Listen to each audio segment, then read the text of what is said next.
பெருமானையே எப்பொழுதும் ஆழ்ந்த நிலையில் நினைத்து கொண்டிருக்கக்கூடிய திறம்.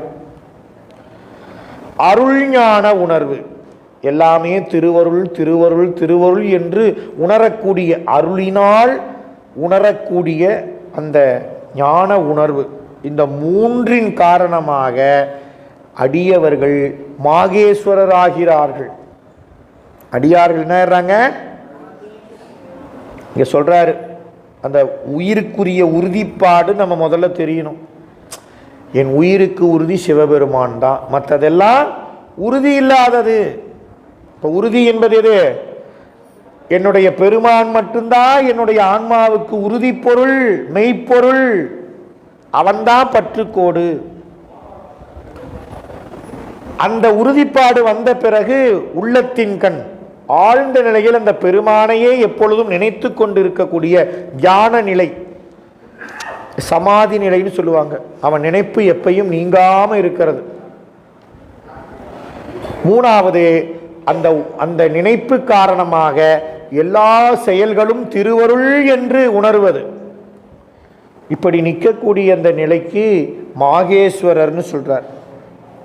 அதுதான் இங்க சொல்றார், ஏருடையா, இடபத்தை ஊர்தியாகவும் கொடியாகவும் கொண்டிருப்பவனே, இறைவா என்னுடைய பெருமானே என்று நீரிடுவார் அடியார். இப்ப நீரிடுவார் அடியார்னு சொல்லல, ஏருடையா இறைவா எம்பிரான் என்று நீரணிவார். அப்படின்னு என்னங்க சொல்றப்ப வாயில சொல்லி பூசணுமாங்க அப்படின்னு அர்த்தம் இல்லை. வாயில சொல்லி பூசணும்னு அப்பர் சாமி ஒரு தேவாரத்தில் சொல்றார்.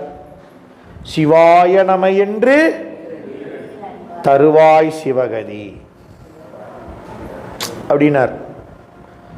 நானேயோ தவம் செய்தேன் சிவாய நம என பெற்றேன் அப்படின்னு மணிவாசர் சொல்றார்.